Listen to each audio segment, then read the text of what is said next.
তো চলো আজকে আমরা দেখবো যে কিভাবে একটি সংখ্যাকে আমরা বাইনারি থেকে হেক্সাডেসিমাল ও অক্টাল সংখ্যাতে রূপান্তর করতে পারি।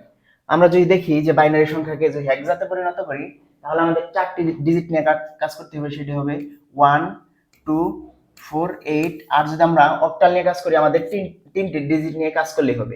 এখানে আমাদের 4টি করে নিতে হবে হেক্সার ক্ষেত্রে, আর অক্টালের ক্ষেত্রে আমাদের 3টি করে নিতে হবে। যদি আমরা দেখি যে এখন কিভাবে আমরা এটি রূপান্তর করতে পারি, আমরা ধরো যে হেক্সাতে পরিণত করব, তো আমরা এই 3 ডিজিট নিয়ে 4 ডিজিট নিলাম।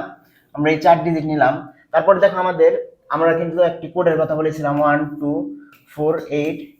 তো আমরা কি করব, এটা আমরা দেখবো যে এখানে দেখো 2 এবং 1 এর নিচে, 2 এবং 1 এর উপরে কিন্তু আমাদের 1 আছে, সবগুলা 0 আছে। তো আমরা এই দুইটা যোগ করে দিব। যোগ করে যে ফলটা হবে এটা আমরা লিখবো। তো এখানে 3, আর এখানে 4টাই তোমার 1 আছে, তো আমরা এই 4টাই যোগ করে দিব। এখানে 8 প্লাস 4, এখানে আমাদের 4টা যদি যোগ করে দেই তাহলে কিন্তু আমাদের ফল হয়ে যাবে 15। তো এটা আমাদের 15, আমরা জানি যে হেক্সাডেসিমালে 15 হলো f। তো আমাদের এই সংখ্যাটি হবে কি f3।